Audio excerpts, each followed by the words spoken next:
Hi అండి. This is Ravi Shastri. మీకు play స్టోర్‌లో ఐడీఎఫ్‌సి ఫస్ట్ బ్యాంక్ అని ఉంటుంది. ఈ యాప్‌ని డౌన్‌లోడ్ చేసుకుంటే మీరు మీ లోన్‌ని ఎలా ఫోర్‌క్లోజ్ చేసుకోవాలనేది ఈ వీడియోలో చెప్తాను. సో, ఇక్కడ లోన్స్ అని ఉంటుంది కింద ఆప్షన్. సో, మీ మొబైల్ నంబర్‌తో లాగిన్ అవ్వాలి. మీ మొబైల్ నంబర్‌తో లాగిన్ అయిన రిజిస్టర్ మొబైల్ నంబర్. సో, మీ పాన్ కార్డ్‌కి, ఆధార్ కార్డ్‌కి లింకప్ అయిన మొబైల్ నంబర్ ఏదైతే ఉందో అదే మొబైల్ నంబరు ఈ బ్యాంక్‌కి ఇవ్వాలి. అండ్ లోన్ తీసుకున్నప్పుడు అక్కడ చెప్పాలి. అండ్ ఆ మొబైల్ నంబర్‌తోనే ఇక్కడ లాగిన్ అవ్వాలి. సో, కింద ఇక్కడ మీకు లోన్స్ అని కనబడుతుందిగా.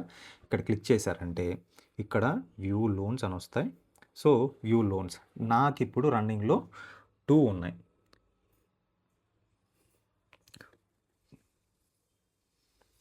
సో, 2 లోన్లు రన్నింగ్‌లో ఉన్నాయి. సో, ఇది మొబైల్‌ది, పైన ఉండేది ట్యాబ్‌ది.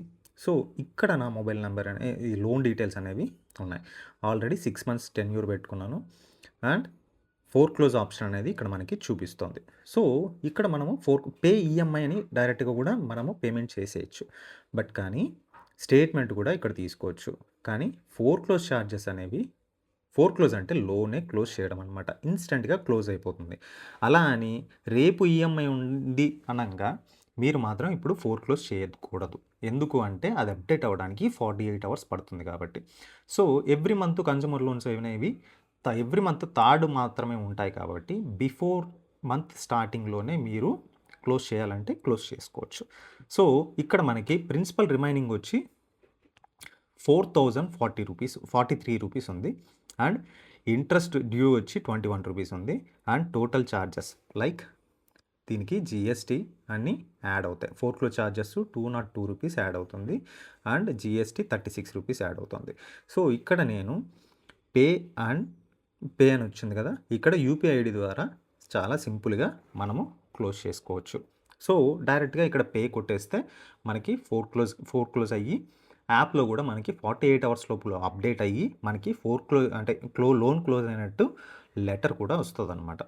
సో, ఇలా మీ లోన్ని మీరు ఫోర్‌క్లోజ్ చేయొచ్చు. నేనైతే ఇప్పుడు చేయట్లేదు. ఎందుకంటే ఆటో డెబిట్ అవ్వడమే నాకు బెస్ట్. ఎందుకంటే నా సిబిల్ కూడా కొంచెం పెరుగుతుంది. అంటే ఫోర్‌క్లోజ్ ముందుగా చేస్తే అవ్వదా అంటే అవుతుంది. బట్ కానీ మీరు ఇంకోటి కొత్త లోన్ తీసుకోవాలి అనుకున్నప్పుడు ఇలా చేయడం బెస్ట్. ఓకే. ఇప్పుడు మీరు నెక్స్ట్ మంత్ ఏదన్నా లోన్‌కి అప్లై చేయాలనుకుంటున్నారు. 10 డేస్ తర్వాత లోన్ అప్లై చేయాలనుకుంటున్నారు. అలాంటి టైంలో మీరు ఫోర్‌క్లోజ్ చేసి క్లియర్‌గా అంటే మీ సిబిల్‌లో రిఫ్లెక్ట్ అవుతుందనమాట. ఈ లోన్ క్లోజ్ అయినట్టు అక్కడ కూడా అప్డేట్ అయిందనుకోండి. అప్పుడు మీకు లోన్ ఎలిజిబిలిటీ అనేది పెరుగుతుంది. లైక్ టూ వీలర్ కావచ్చు, పర్సనల్ లోన్స్ కావచ్చు, హోమ్ లోన్ కావచ్చు. ఇలాంటివి ఏవైనా పెద్ద లోన్స్ తీసుకునేటప్పుడు మీరు ఫోర్‌క్లోజ్ చేసి పెట్టుకోవడం బెటర్. ఎందుకంటే మీ ఎలిజిబిలిటీ ఇప్పుడు నేను అప్లై చేశాననుకో, ఫర్ ఎగ్జాంపుల్ నేను ఇప్పుడు అప్లై చేశాననుకోండి లోను, పర్సనల్ లోన్‌కి అప్లై చేస్తే 1,00,000 వస్తుంది. ఎందుకంటే నాకు ఆదిత్య బిర్లా, ఎస్‌బీఐ, చోలా అండ్ ఇక్కడ 2 లోన్స్ ఉన్నాయి. సో, ఇలా రన్ అయ్యే లోన్స్ ఏవైతే ఉన్నాయో ఇవన్నీ ట్రాక్ చేసిన తర్వాత వాళ్ళు ఎలిజిబిలిటీ ఇంతే అని ఇస్తారు. ఫర్ ఎగ్జాంపుల్ ఈ 2 లోన్స్ నేను క్లోజ్ చేశాననుకోండి, అప్పుడేమవుతుంది? నా ఎలిజిబిలిటీ అనేది పెరుగుతది.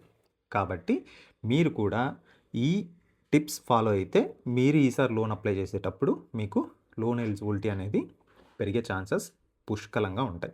కాబట్టి ఇది కూడా ఒకసారి చూడండి. అండ్ మళ్ళీ చెప్తున్నాను, మీరెప్పుడు కూడా చెక్ బౌన్స్ అయ్యేదానికి మాత్రం చూసుకోవద్దు.